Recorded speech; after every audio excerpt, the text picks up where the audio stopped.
can't fall asleep when you're counting stars. Got it together. Your mind can't sleep when you let it serve. Now you wanna see me fall. From a quarter mile, I can see you at the call. Think about it, ring won't tell you what I saw. When you break it up, you'll see who had it all. You had it all.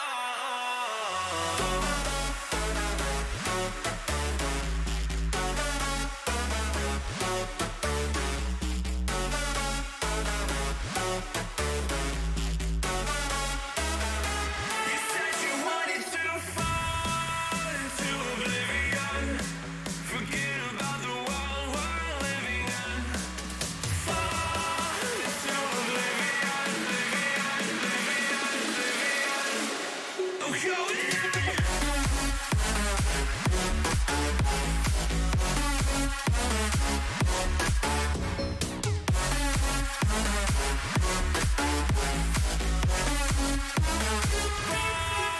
into oblivion.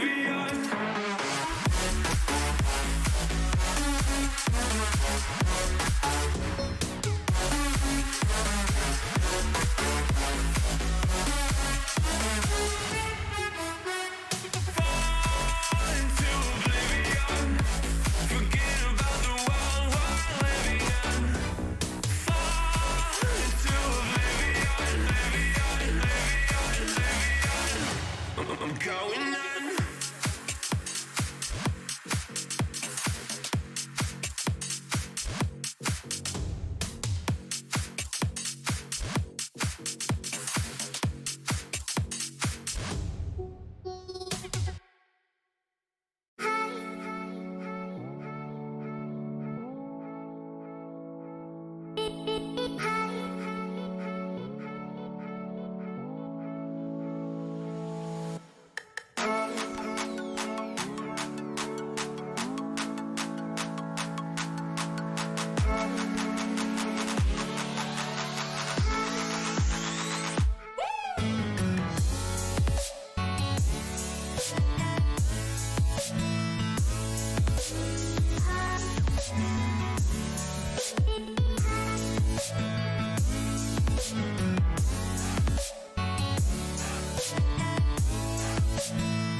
Hello, everybody. We're back.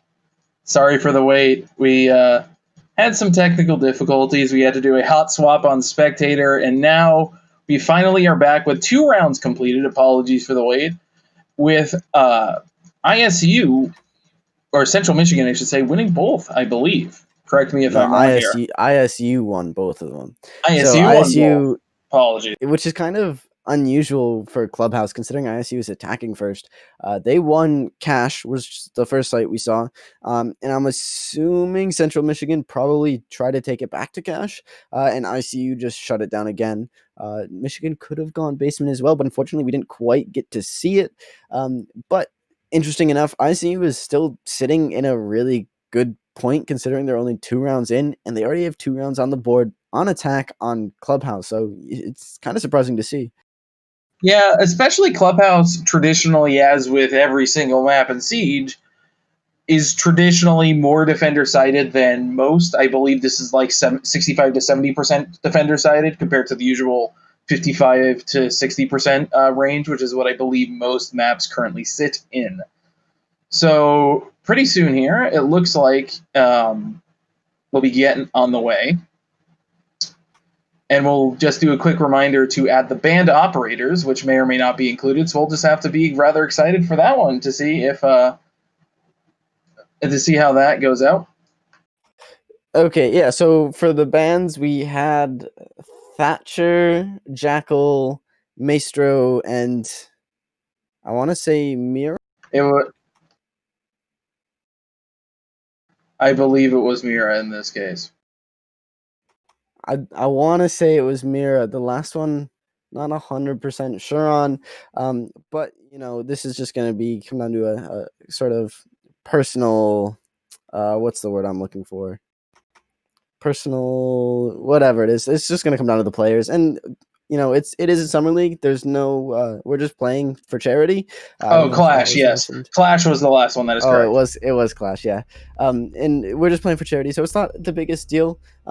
Actually, I think we forgot to mention that at the beginning of the stream. We did.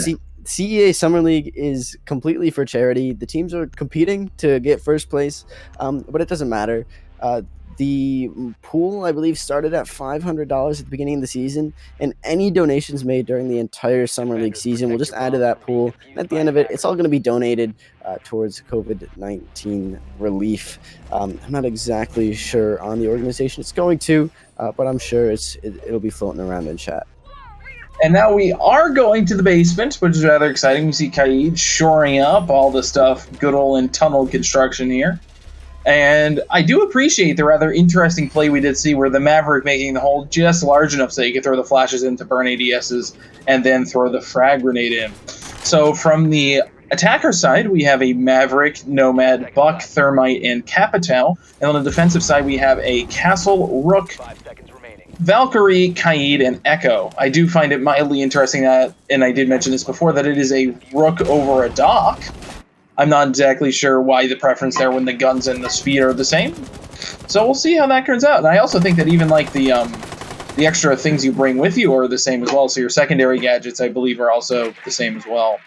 Not Rook does get impacts where Doc doesn't. That's where a lot of the kind of picks Rook over Donk take place, and especially for basement site here, considering you can impact trick that kitchen hatch. So DJ Chef McNasty, Chef McNasty. Chef. He's the chef. He's a chef now. He brought impacts to make rotate holes. Meanwhile, Castle can impact trick the kitchen hatch, but it's not going to matter. Ducky Boy is just going to drop into Oil Pit here and find an early frag onto Ginger, who's playing the Valkyrie, who I didn't believe had a rotate when she was droned out originally, but she does have one now, but it doesn't matter. She can't use her legs because she's dead.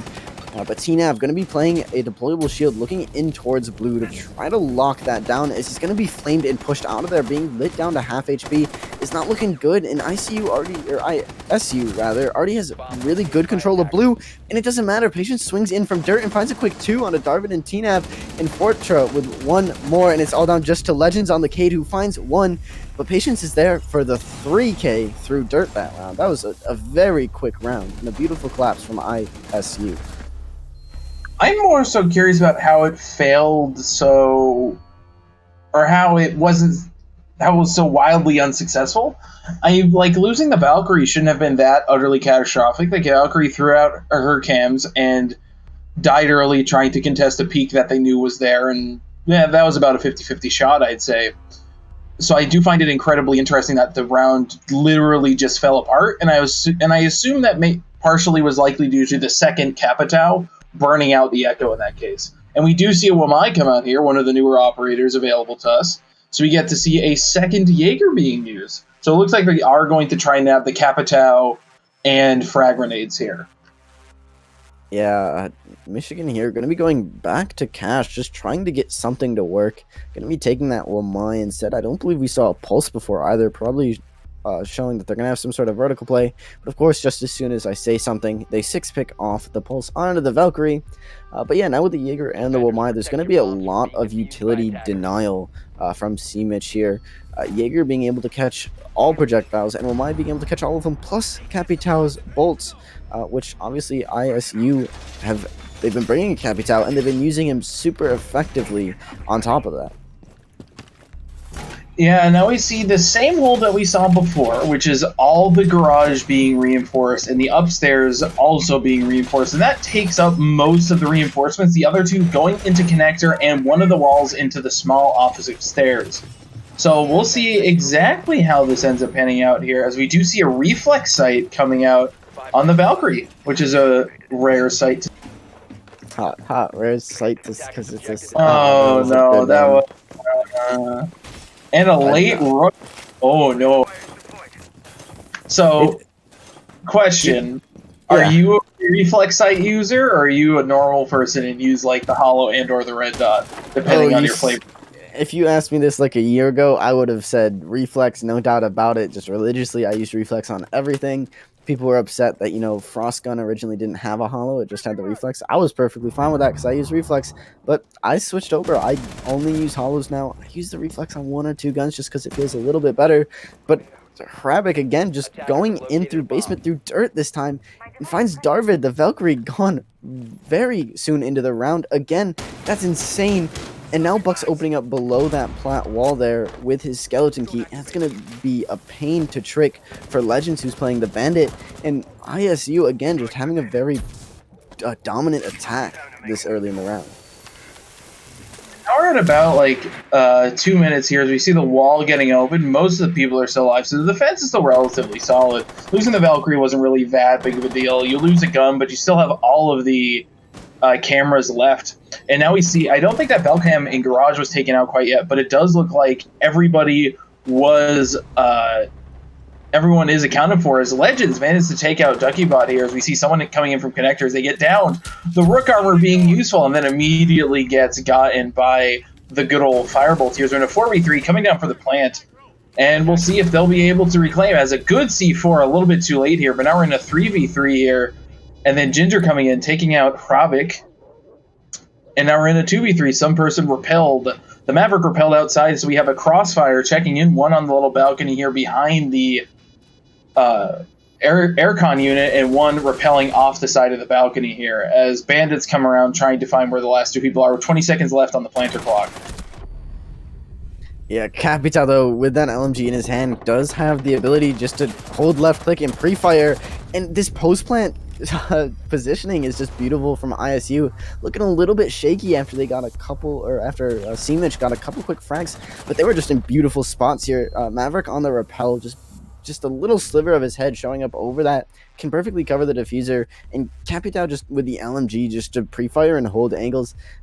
Beautiful round for ISU, looking a little shaky towards the end, but yeah, that was beautiful. And Snail as well on the Thermite, even though he did get Nitro, he got the diffuser down, and well, that's really all he needs to do at the end of the day. You get diffuser down, your teammates cover it, boom, that's another round on the board. ISU is just racking them up right now.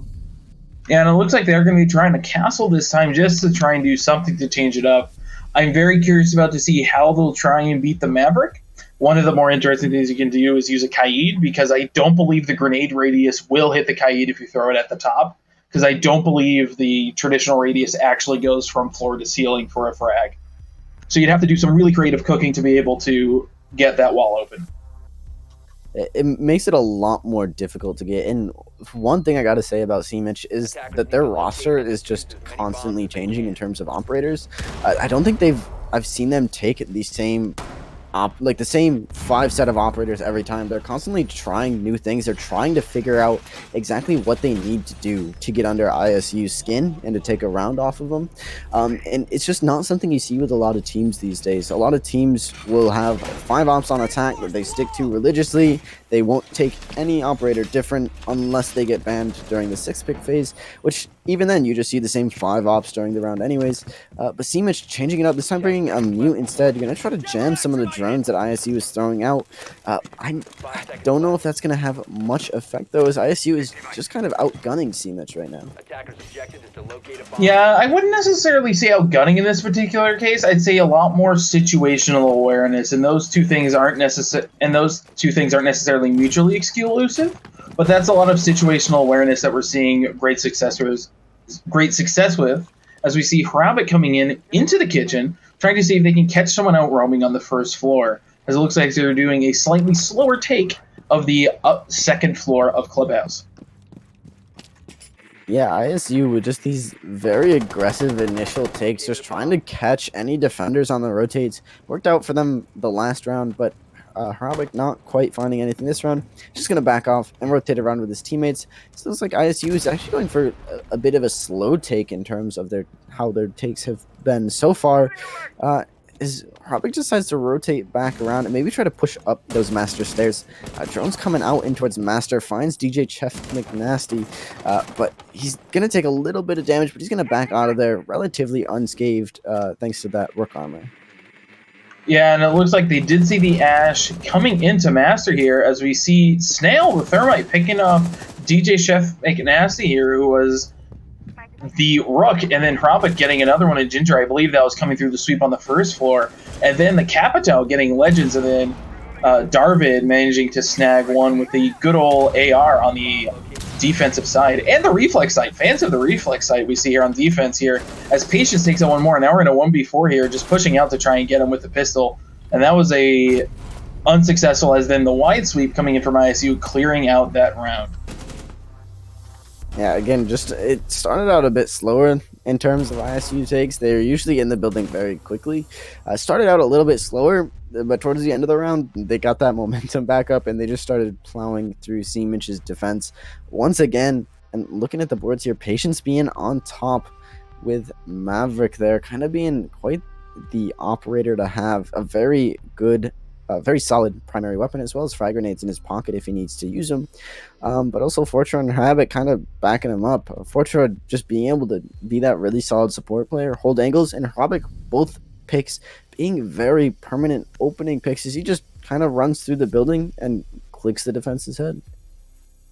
Yeah, and there's also an interesting point that we did see where they do 6-pick from a Mozzie to a Castle, which is very indicative of where they are going, which is Gin Bedroom.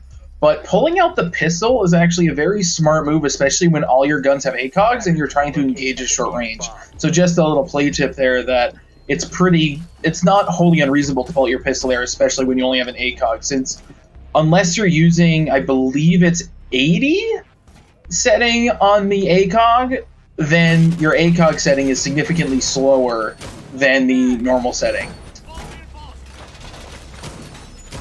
80, yeah. You from un-ADS to ADS, I believe, across the board, from ACOG to not ACOG. It depends on your aspect ratio. Different aspect ratios will have different ADS sensitivities to make it 1-to-1, but I'm sure there's charts for that. If you're interested, I believe it's closer towards 83 for 16.9, which is the default. 83 but 69, I believe, yeah. Everyone has just different preferences for everything. But regardless, Seaminch not being able to find any defensive round wins this half is going to be opting to go towards the bedroom site, which is a tertiary site you don't normally see until basement and cache are won. But Seaminch is not being able to win any of those sites. He's going to try to kind of throw ISU for a little bit of a loop here. Perhaps they're not quite as versed in their bedroom attacks as they are cache. But regardless, Matt, making that same vertical hole in that wall to throw nades, drain the ADS, or throw flashes, drain the ADS, and then throw frag grenades to clear the bandit wires is definitely a smart move, especially since Thatcher's gone. That's basically a guaranteed clear. That does use a lot of utility, but you got to do what you got to do.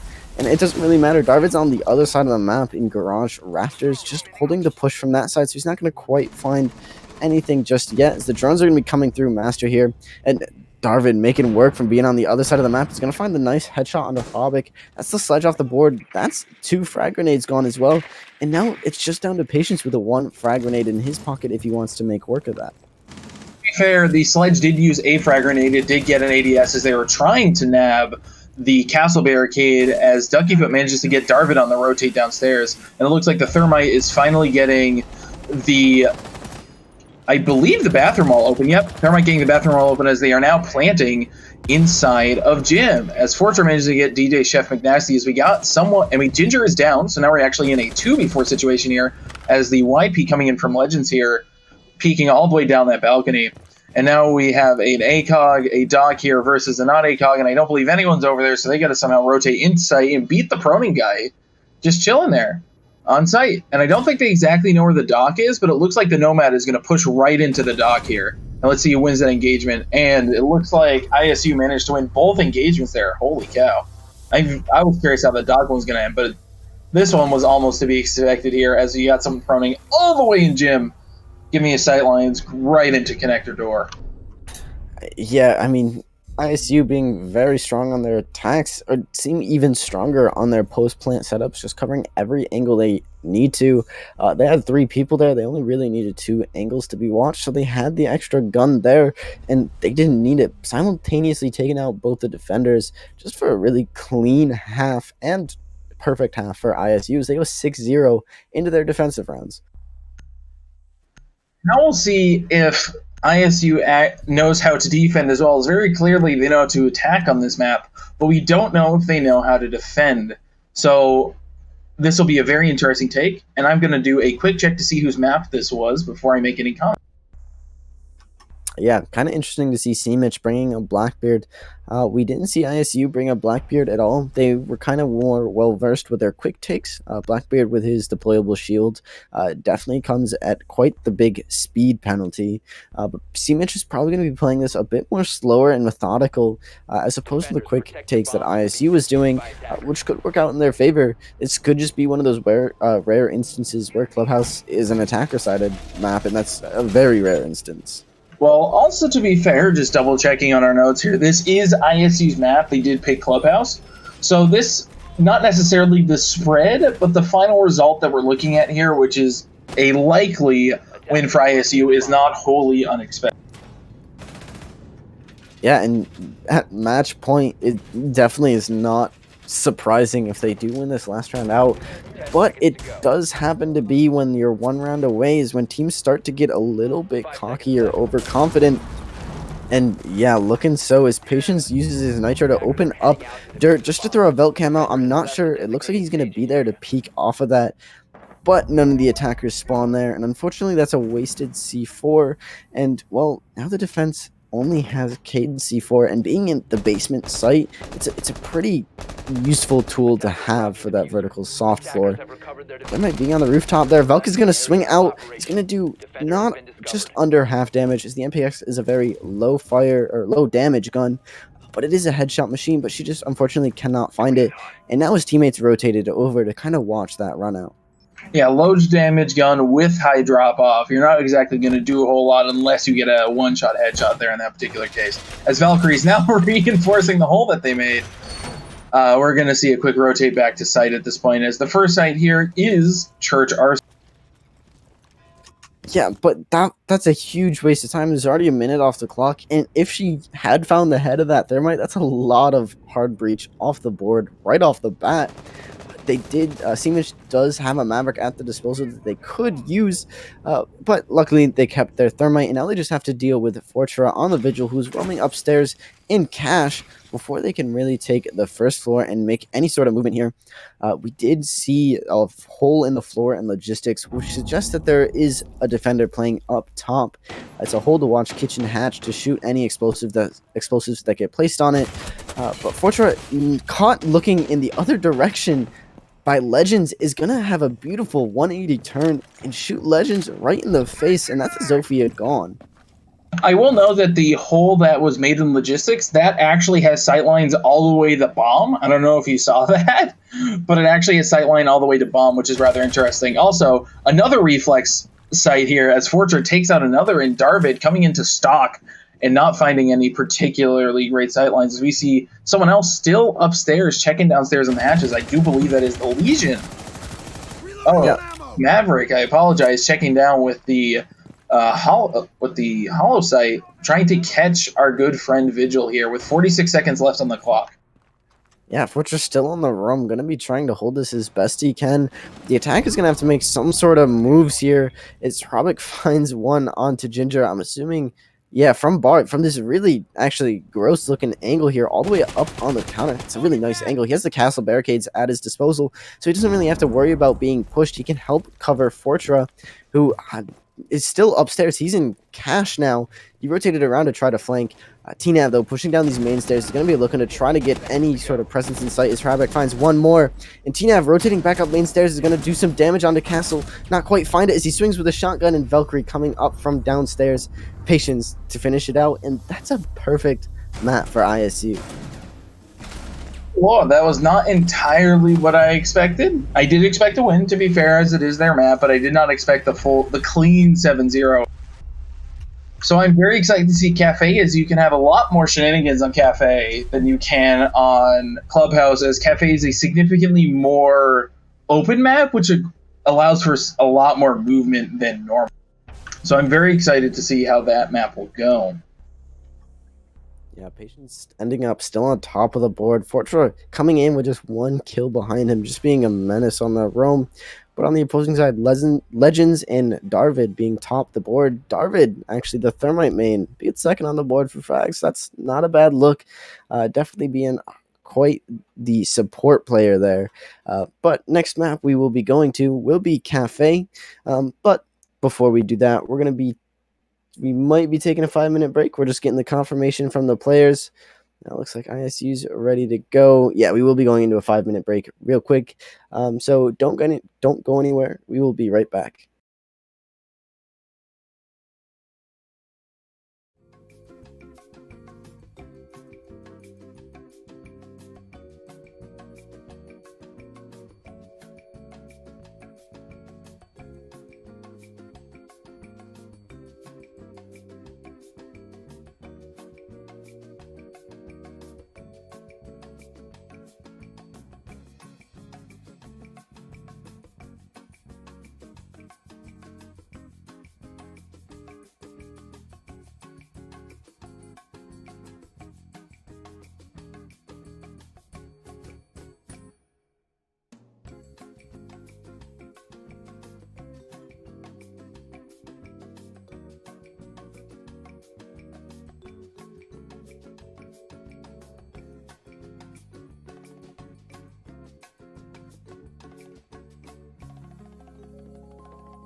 Hello, everybody, and welcome back to map number 2, which is Cafe Dostoevsky. And I am really interested to see, as now this is C-Mitch's map compared to, so as you would imagine, the second map here. So we'll see if this is a win or a draw. I'm very interested to see how this will go. And we do get Christmas Cafe. Is it random chance? I've never actually checked to see if it was random chance as to which version of Cafe you get in a match. Isn't it all Christmas Cafe? Is it Christmas Cafe now? I'm pretty sure it is. Yeah. I don't pay much attention to it. I don't think I've seen anything different. Are you coming up with hidden features, Coinman? I have played games where it isn't Christmas Cafe in a private lobby. So come on, you can't do that to me, man. Huh? I've never seen that. That's crazy. Also, I believe that may have been the night version of Cafe, though, so that's fair. It could be day-night. I know that there's day-night maps for Cafe, but I've never seen like different, like sort of slight changes to them.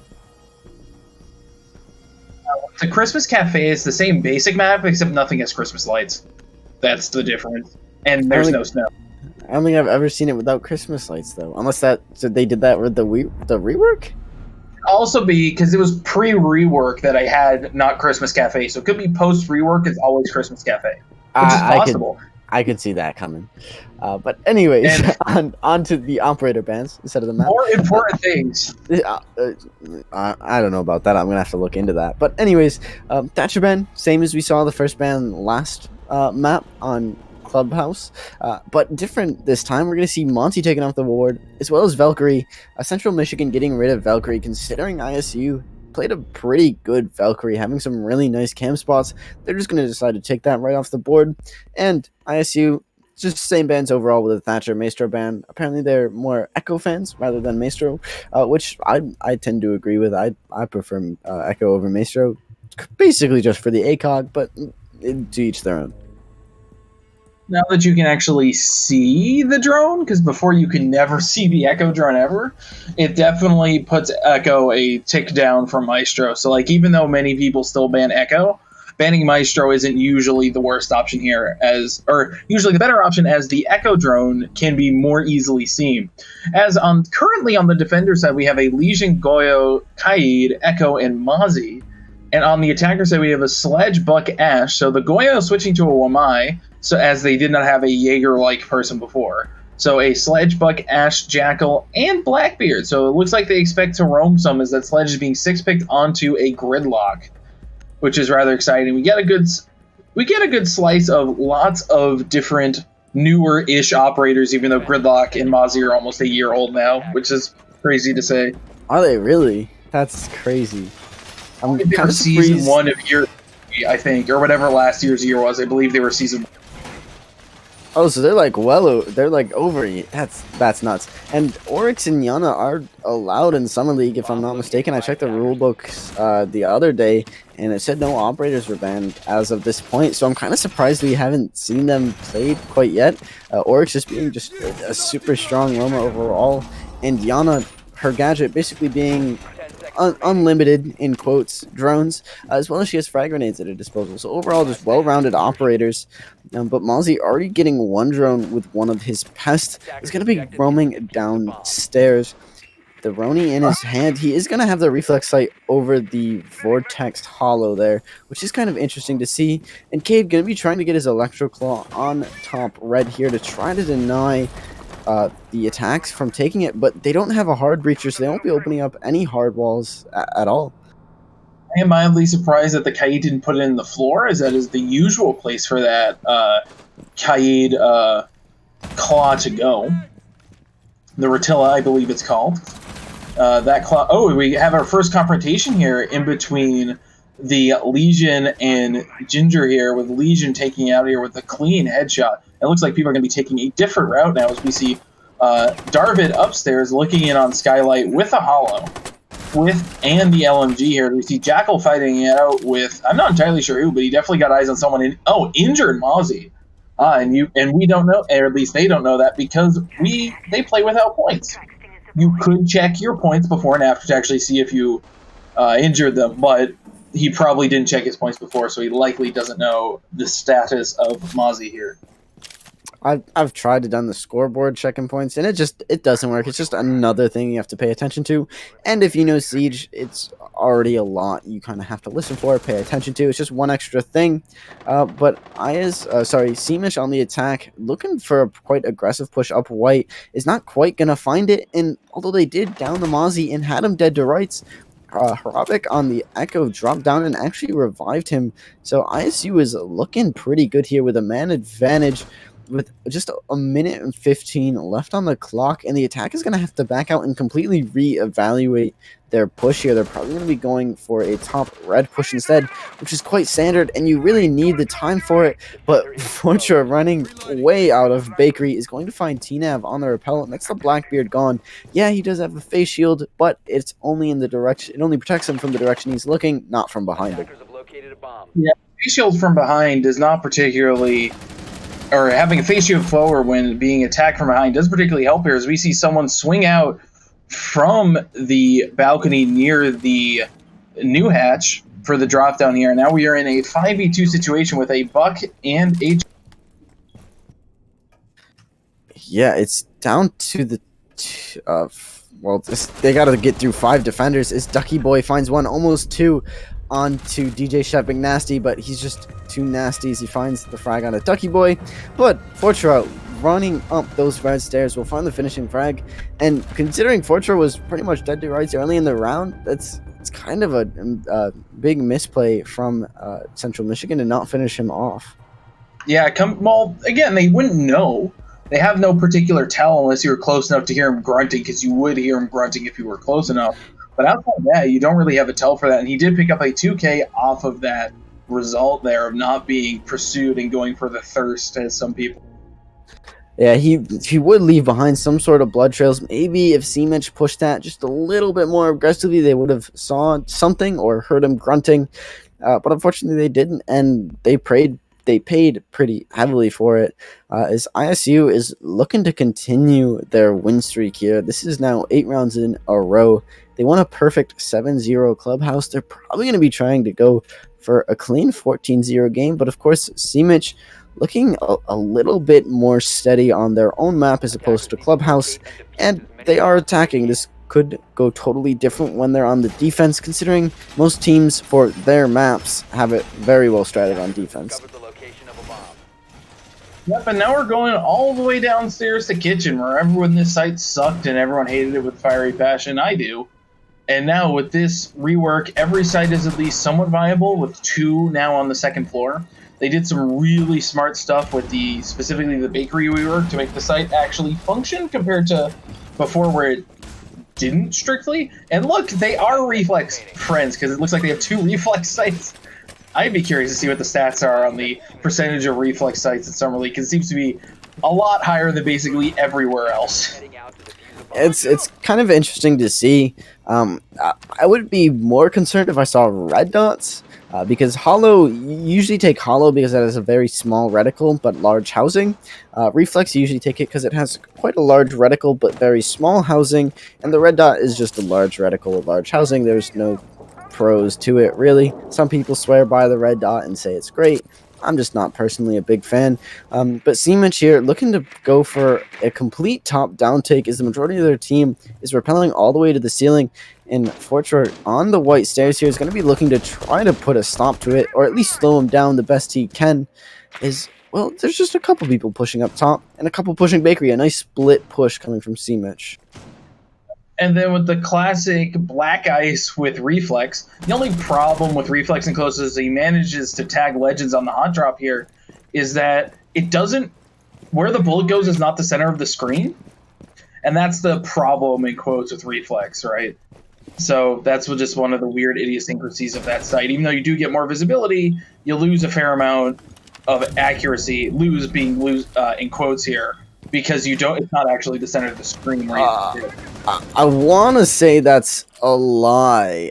I believe it doesn't go to the center of the reticle. It goes to the tip of the triangle, but I believe the tip of the triangle goes right to the center of the screen. I'm pretty sure I looked at it. It could have been changed. I'm not quite sure. But already pushing into Bakery. Ginger going to be finding another frag. No, this is the first frag coming out from Seamich on to Hrabik. That's going to be one of the roamers off the board, but Fortra is still on the roam here with the MP5 in his hands. It's going to be in pillars. He has some nice vertical sight lines there, but is not going to quite find anything as Ginger is, instead of dropping into pillars, he's going to take the stairs. It's a little bit more safe. You're not going to break a leg, but he is going to be faced with the castle barricade, which he does have the Ash charge to deal with, but he's just going to push all the way down red, as the rest of his team has already made some presence bottom red and into bakery. But Patience looking to shut that down from Coat Rack here as he finds a pick onto DJ Chef McNasty. But now he's going to have to try to fight Ginger, but it doesn't matter because Fortra swings down from, I believe that was brown pillar stairs, finds the pick onto Ginger, and it's just Ducky Boy just ducking back and forth, trying to fight this fight behind the deployable With shield Blackbeard. he's at. Yeah, the Blackbeard. So be it. You know, it's a tough fight to win considering he has that face shield. But Darvid with a nice long shot down through bar. That's going to be Fortra off the board, who's been roaming and been being very prominent at it. But Patience just following it up with a nice refrag onto Darvid, and it's down just a TNAV on Blackbeard with 10 seconds, and he has to go through 3 defenders here. He does have the diffuser, so this is possible if he can get into sight. But will my Ducky Boy finally being able to find that headshot onto Blackbeard after melting both of his face shields? Yeah, and in this particular case, it just was rather unfortunate, just not being able to. Again, it's primarily situational awareness. The Legion managed to tag a lot because they didn't check that small, weird closet thing that happens to exist on the first floor now, and I believe he snagged 2 kills from that. So we'll see exactly how that goes. Interestingly enough, I did check the reticle has moved down, so that's new. It's definitely not the worst sight, but still, ISU coming with this perfect round streak they're putting together here. Now 9 rounds in a row is going to be going to a tertiary site into Reading Fireplace. Going to be showing a Frost, kind of interesting, but going to be 6ing onto the Echo instead. Just a very well-rounded defensive operator, and his gadget can win rounds just because it can cuss people off diffusing, and if there's no time left, well, that's a round win for defense. Yep, and it looks like they're going to the... I don't know which one's technically primary and tertiary, or tertiary and quaternary for Cafe, but one of the sites happens to use the dining room and reading, and then the other one is dining room and train. And in this case, they chose dining room and reading, which makes a fair amount of sense. There isn't really a direct entrance from the outside that train happens to have, but it still requires a 2-floor hold, because if you can't hold the upstairs, then you get a lot of sight lines into basically the entirety of both sides of site.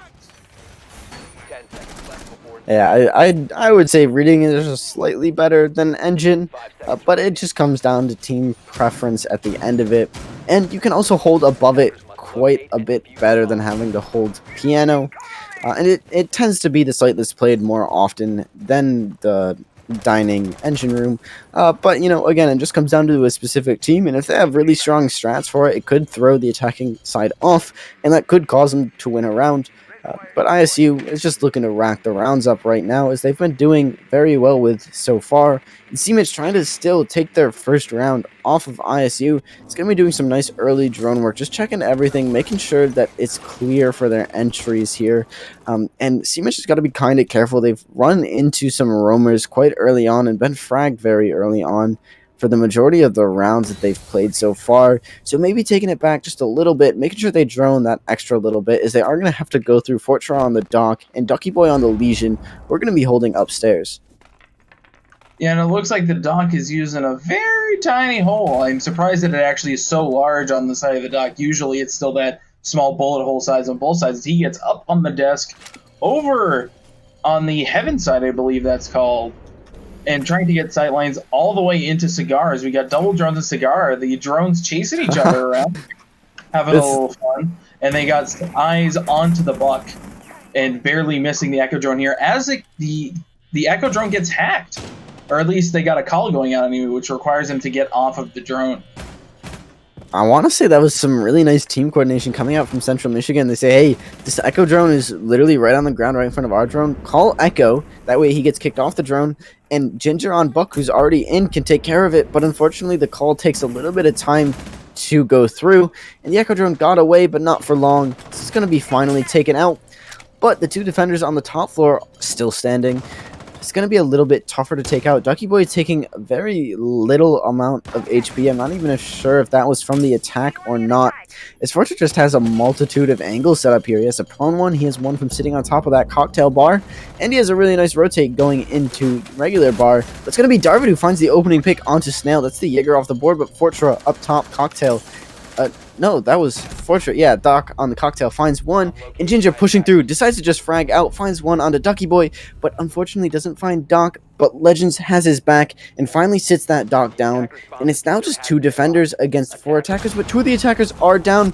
This could be huge as the revive goes off, and the drop shot comes out from Havoc on the castle, does not quite connect, and this could be Central Michigan's first round on the board. It's not on just to Patience to try to clutch this out. Now, we have seen Patience really frag out. He was top fragger last map, but they got 10 seconds left. Simic is going to have to try to do something, and Echo's out of drones. He's just going to have to stick to his gun. He's going to find one onto Ginger. He still has 3 more to go. Very low HP as they drop. They're going to try to look for the frag. They line up. He forgets the triple, and it's not on just to DJ Chem, who gets the diffuser down before Patience can get on his drone. And now it's just a 1v1. DJ Chef and Nasty versus Patience, and they're both full HP. I believe Echo has the ACOG where Ash does not, so she's going to have to try to take this close. She's going to be doing over half HP onto Echo. This is looking good for Central Michigan, trying to get their first round on the board, but Patience with a wallbang does not quite connect, as he's going to have to try to push this, and the ACOG might come back to bite him in the butt. He does have that secondary at his disposal if he decides to use it. Going to be doing a little bit of damage onto DJ, but not quite enough as he almost finds the head of Ash, and she's just buying time. 10 seconds left. He's going to have to do something. He pre-fires but runs out of ammo, and that's the first round on the board for Central Michigan.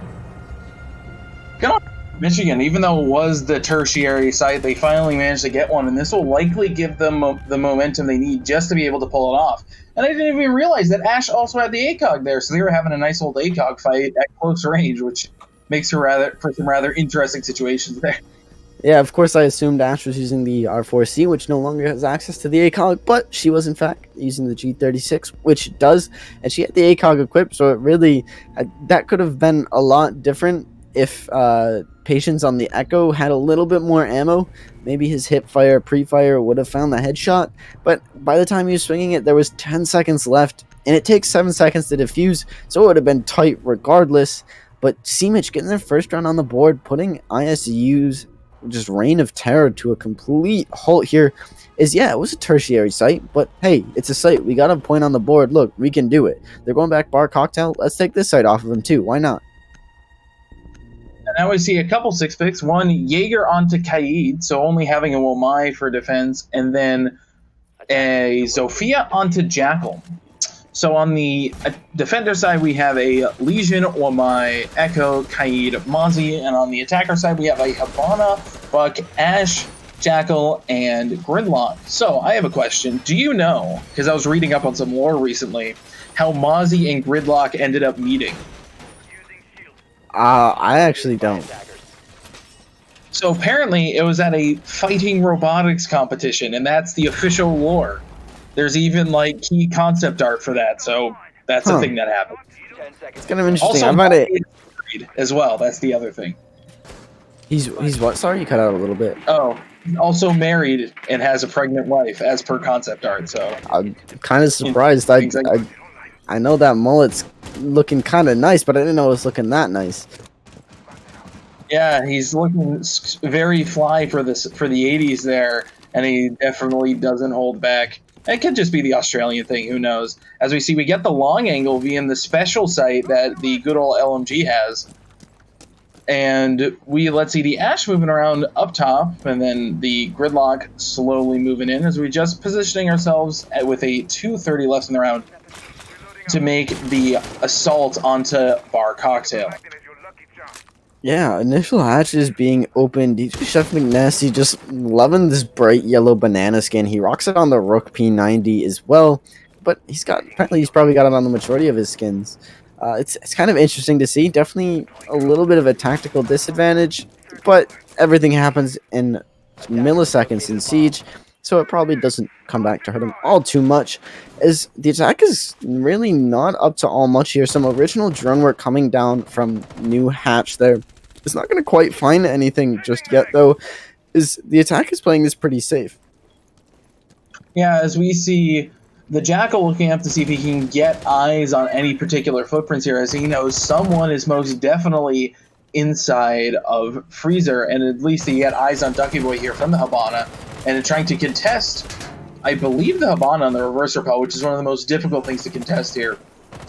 With a minute 30 left in the round here, it looks like there's now slowly moving on to 7, just a hair of health taken off the Buck, so it looks like we're relatively even here, just trying to push out the Wamai. With a great blow, taking out the Buck. And then Ducky Boy losing the upside-down repel battle here, and is on a sliver of health here. We did lose frag grenades, which is extremely important here, as we see the Habana proning inside behind the impenetrable little thing there. And it looks like you can't get fragged there, as the Wamai does everything is he slightly has retreated into the bathroom here, trying to wide peek onto the two people repelling into Piano. Yeah, but there is an echo cam in Piano somewhere, as there are pings going out of the attacker's movements. So Ducky Boy does have a bit of the advantage here, as he knows, or he should know right where they are, but he does have the health disadvantage, as Legends on the Jackal is going to find the frag on the Fortra. That's the Mozzie off the board. That's the Roamer gone. Now they can purely focus on sight, but not quite enough as Patience finds the pick onto Darvid. That's the Habana gone, and Freezer Wall is not going to get open, even if it wasn't electrified. But Ginger, pushing up weight, is going to find and finally put Ducky Boy down on the Wamai, making sure no more of his magnets get thrown out. And Ginger's just going to keep pushing, putting this R4C into use. He's going to try to clear Freezer, but just a little bit wide as Patience cleans that up. And it's not just to TNAV and Legends as they fall to Patience and Snail with the AUG and Lesions. I'm not even sure what his LMG, or not LMG, SMG is called. I'm not sure what it's called either, so we'll just leave it at that. Lesions SMG. There we go. There we go. So I have to ask, are you hyped that we can now color the ACOGs the same color of our skins, as I believe that is in TTS? Or at least they're not all black anymore? It kind of matches some of the skins. I'm assuming they're going to be coming out with like proper attachment skins, probably not just solid colors, but it does really add to some of the certain skins, and it looks really clean. And honestly, TTS should be dropping to main pretty much any day now. They usually have a 2-week incubation period, but they did say they'd add an extra week just because everyone is working at home. But I haven't really been keeping track, but I feel like it's about time. I'd just be interested to see it. I'm ready for the new season. Well, as we finally get to see a Kali. It took this long, but we got one. We finally got one, as they're going to use that to breach to the side, as we finally have a Thermite. Thermite Blackbeard and that Zofia 6-pick again onto, I believe, the Jackal. So we'll see exactly how this turns out as they finally can breach sight. That's great. We get to see some hard breach do some stuff, and it looks like they are liable to do that from Bakery into Service. Either that or from the back east side hallway into Freezer. And it looks like we'll see exactly where he's placing that. I wonder what that tracking was for. Is that barely took, but not both? He whiffed. Oh no! Oh, it hits. Oh, he got it just barely. Yeah, that's so. The one electrical can get both the walls and the hatch if placed correctly, like you saw him do. I don't think there was any real rhythm to what he did. He went just diagonal from the corner of the hatch and said, "Yeah, that looks about right." But if you want, you can watch it back or just go try it out. You'll figure it out by yourself eventually. It doesn't take too long to figure out, but the downside is if you misplace it, you can't get it back since it's placed too high, and there's nothing you can vault on right there. So you got to be careful a little bit with your electro claws. As Ginger is going all the way up to the roof as Buck with the diffuser. Jackal Legends following him, give him some sort of support, but it's kind of interesting to see the diffuser go all the way up to the rooftop, and it's not with Darvid on the Thermite. But Ginger not going to be falling for that C4 trap again. Is going to open up below the hatch just to clear it out, just to be sure. As we see a very tight angle onto the new hatch here from Fortra, and I don't believe it will tag anyone, just barely, as it looks like we have a pre-placed C4 onto the skylight drop, as we have a drone coming in here, and we'll see if that pre-placed C4 manages to tag someone. I'm not entirely sure. With 2 minutes left in the round, they still got plenty of time to go and execute, as I'm not entirely sure what's going on with the rest of the people on the first floor, but I'm very interested to see how that pans out. Looks like we have Blackbeard here, slowly moving in. And I wonder where the Kali is. Probably somewhere they can breach, most likely. Yep, it looks like they were getting ready to breach into that small service area. Bandit just holding his default, waiting for someone to drop Skylight. He did catch Legends on the drop down last round and shot him, so this time instead he's going to use a Nitro just to try to catch him off guard. But Legends not falling for that again. It's just going to drop through New Hatch. Instead, just playing it safe as DJ Chef make nasty on the Blackbeard, finds the opening pick onto Ducky Boy. And Kelly, on top of being able just to clear walls of Bandit Wires, Cade Claws, or Mute Jammers, can also break castle barricades, which ISU is bringing, and deployable shields, which Womai had, and was a big problem for clearing Bakery last time, is Callie uses another one of her lance charges to break the Bandit Wires off a prep wall, and her lance on the shield, I think, probably caught the wall and didn't quite break it. That's a little unfortunate for the Central Michigan here. And I did see Bakery default is still up. This could come back to bite Central Michigan in the butt. And I'm not entirely sure where the Thermite is to get that wall open, but it looks like they're doing full breach from all the way upstairs. Holy cow, Wow. You don't normally two-floor long look as we hear a C4 go out and not hitting anyone in Iotas. There are 25 seconds left here, so we're going to do one heck of a quick execute here from all the way upstairs. I'm not even sure where the diffuser is, so it looks like they're going to have to do some crazy fragging just to pull this one out here. As Buck is still upstairs, rotating downstairs, barely missing someone as Patience manages to snag both T-Nab and D-Chef. And Fortra managing to snag another. Ginger with the C4 tags one as they do manage to get the service wall open as you get the whiff here coming in all the way down long Bakery hallway with that red stairs. And that was a very, very narrow whiff. But good effort there all the same. That round was a lot closer than previous rounds we've seen. As we see a DC in this case. And we'll see if they manage to come back. Buck's recoil just being a little much to handle. And without the ACOG, that's a long angle for the hollow. But unfortunately, we did have a DC from ISU. Yeah, they're going to be asking for the rehost, and we are round before pick. So we're going to get in with a quick rehost here. I'm not quite sure what happened just now, so we're going to be going through a 5-minute break. It might be a little bit shorter than that, but we'll see. We'll be right back. Don't go anywhere.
would expect here. So they do not have the double Jaeger set up here, as we do see the rotation made into Laundry.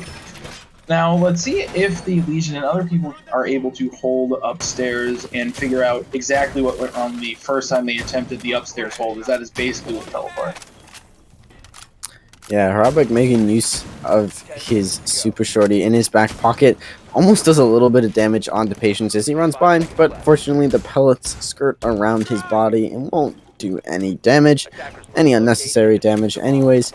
As Harabek is finally putting down those armored panels, it's probably going to be Fortra and Ducky Boy back up top on the roam. They had a pretty nice dual roam last time, but C-Mitch just kind of tore through it, and quite efficiently at that. They had plenty of time to push site, almost throwing it, bringing it down to a close 1v1, so it still should be close. This definitely is by no means C-Mitch's round. They're going to have to fight for it, but they do have a pretty good chance at it. Yeah, as we see Haban here just whacking that window that was already broken, as it seems like that is the habit. I believe every single one of them going up past that window has meleeed it so far. So now we're doing the initial scope out and ingress into the top floor of Cafe. Yeah, Ducky Boy being spotted on drone in that pixel corner there. He's going to throw down a goo and probably opt to back off of that. He wants to stay alive as long as possible because Legion is one of the few defensive operators that gets more utility the longer he stays alive. I believe it's just him and Wamai, but he's going to take the peek instead and down Ginger. That's the buck down, and that's actually the diffuser down under New Hatch as he swings and takes the fight onto DJ Chef Nasty and goes through Blackbeard's face shield and downs him. And on top of that, frag onto Legends is Harabek and Ducky just kind of follow this up. And this is not looking like a great round for C-Mitch. It's not down just to Darvid against 5. He's just going up and down outside. He's dancing. He could do this. ISU could just get super overconfident and could run out on him. This is the round where you really want to try to bring it back when you're at this 1-5 deficit here. But he's just going to opt to back off. Diffuser is upstairs, so if he wants to go for that, he's going to have to rappel all the way up, which it looks like he's going to do. And yeah, he's dancing, he's grooving about. He's going to be taking this easy. They might be taking a little bit of a tactical timeout, just talking about what they're going to do different for their defense, as a 1v5 is a very difficult situation to win out. Yep, as we see the Habana with her little backpack here, taking eyes. Look in as we are coming. Interesting. That's not a tidbit I would have suspected, but not entirely improbable, as we get an overheal onto the Legion just watching that hatch for when the Habana drops in. And Fortra managing to take out Darvid on the hatch about as we expected. So there is an interesting note where they could not actually do the pickup prompt in the smoke, and sometimes things happen because games, and Siege is one of the most best built and worst built games at the same time, and sometimes things break and don't work for inexplicable reasons, and sometimes they just happen to work exactly as you'd expect, or not at all. So we'll see exactly how this turns out, as now we get C-Mitch on the defensive side and see how they can pull this stuff off, as doing a very standard spec here so far with Doc, Bandit, Legion, Jaeger, and Rook. So we got both the Frenchmen coming in, the heavy-set Frenchmen coming in on the kitchen service defense. And both the German, right? GSG9's German? Both the German operators coming out. We don't get both the German ops. Of course not, as Legend 6 picks onto the Vigil, but on the contrary, Fortress 6 picks from the Zofia onto the Ash. Pretty similar operators. Zofia and Ash both pretty much do the same things, just slightly different weapons and slightly different ways, slightly different utilities. But regardless, Central Michigan going into the defensive half on their own map is facing a bit of a mountain that they're going to have to climb here. They're going to have to win 6 rounds not necessarily in a row. They can drop 1 round. They have 1 round to play here. But to win 6 rounds and only lose 1 just to bring it back is going to be really tough to do, especially after the flawless victory that ISU just won on their last defensive hold. And they're going to be starting down in kitchen, which is kind of different from what ISU did. They started up top in bar cocktail every single time. But Central Michigan is feeling that their kitchen site's a little bit stronger of a hold, as we see Legends on the Vigil and Ginger on the Legion rotating all the way up to the top floor to try to hold the push from the top.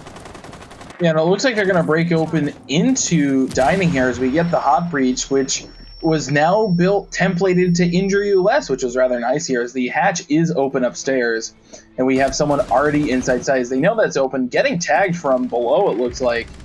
The Legion here, as DJ Chef manages to tag Fortra, which is the top frag, or close to top fragger of the other team, getting many of those kills, with IQ getting Legion somehow. What a surprise.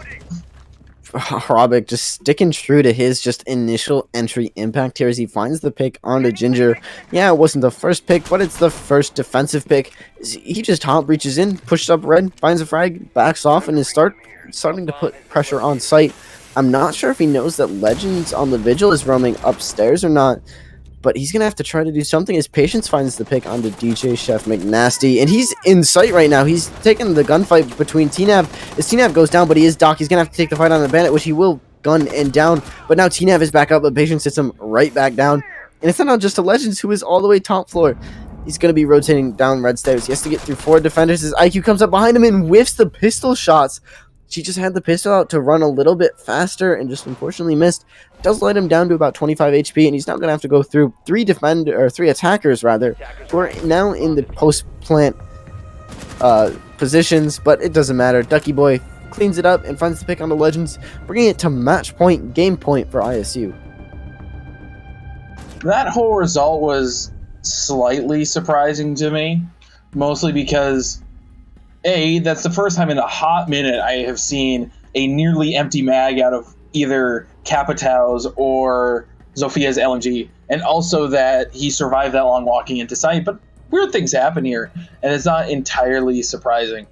So now we're going into the last round here, or possibly the last round with match point, 6-1. They're going back to kitchen service, confident in their hold, bringing the Goyo, making those shields, coming in hot, literally, and seeing if they can make a difference here just to bust up the powerful attack of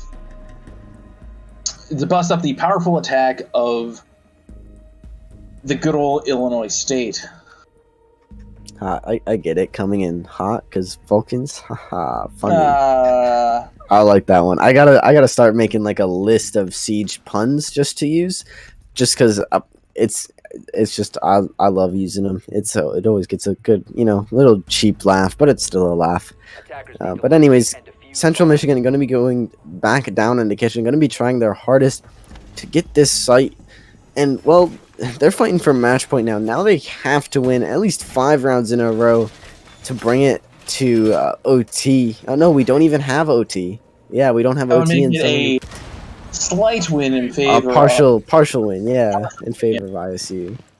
So definitely a long hard fight that C-Mitch is gonna have to embark on right now. They cannot drop a single round after this, and now they're fighting for a partial loss instead of a total loss, which doesn't get them any additional points. Well, if we're using points, it just denies ISU points if we're talking like that. But anyways, Fortra bringing the Zofia with the elite skin. Funnily enough, this will be the first time I'm seeing the elite skin in a match. And I'd kind of be surprised. I'm hoping we get to see the elite animation. I've only seen it once, I believe. But it is a fairly new skin. But ISU looking to try to shut this round out as soon as they can. Are not going to be going for quite the aggressive pushes they did last time. Although that might be the breach charge. Hot breach as IQ is down a breach charge. Nah, not quite hot breaching, but we'll be using a breach charge to open up that fireplace window. He's going to be droning it out instead of just hard pushing. She is going to spot out Legends on the Jaeger roaming inside of Train, but unfortunately Ducky is going to be the one that capitalizes as he finds the opening pick onto Darvid and is jumped into Small Bakery here. I call that a lukewarm breach instead of a hot breach, as it was slightly a little bit after, right after it cooled off. And now we see 3 people in that red hallway there as we get the last. Wow, that's a late reinforce from that Echo coming in rather late here. And he's going to die as they Yeah, it's manage to gonna tap cost them. reinforcing the wall, which is rather unfortunate. But that's what happens when you do late reinforce. That's soft, and now that wall can be blown right open. I do believe there's still someone left on the 3rd floor of the building, as it seems, or at least on the 2nd floor, and they might be able to get a really hot flank and take out a couple of these ISU people. And unfortunately, Patience was checking for the flank and was unable to pull it off and getting DJ Chef money. Not looking good here for Central Michigan now. As we end up in an engagement here in the main hallway, now we're in a 5 versus 1 here, and running into 3 different people at once is the Jaeger. Oh, lordy. Let's see if Jaeger can even tag one, and unfortunately he cannot here as ISU manages to get a whole nother flawless round. So we get a 7-0, 7-1 in favor of ISU. Yeah, quite the display coming out from ISU here, just being very prominent overall. We're not going to quite get to Sophia Elite, but we will be getting the Capital Elite here as he kicks that soccer ball around. You know, a nice little kick. Favela, actually, you can kick the soccer ball into the net. It gives you a nice little voice line. I don't know if Favela's still in the casual map pool. But anyways, overall, a really nice display from ISU, being very well coordinated and being very aggressive, but not over aggressive, capitalizing on entry frags, and CMIS just not quite being able to figure out what they needed to do to counter ISU. It just seems like they weren't ever able to ever get a foothold into ISU's defense. They got one time because they were just barely able to do it, and it looks like we'll be getting Patience in here for a post-match interview, but we're going to double check to see if that's actually the case, as we are seeing a hot mess coming in hot here to figure out exactly what's going on in terms of what our interview will be, as it could be literally anyone at this point by our arbitrary measure. Fortunately, all of them are using our Discord here at CEA, so it's really easy to pull them in, and it looks like we have pulled in Patience. So let's see if we can get him into with us here. And hello! How you doing? We're doing good. What about you, sir? Doing pretty good. Doing pretty good. So, How are you feeling coming off a 7-0-7-1 here, Pete? You know, we're feeling pretty good. After CR6, we took a little break as a team. We made it to quarterfinals all the way through the Premier playoffs, and we decided to take a break. You know, and just like reset everything. And then coming back, this is our first match. We've been scrimming a little bit, playing ranked a little bit, but first match feels pretty good. You know, we're ready. We're excited for the league. So this is your first time participating in a CEA offer, then?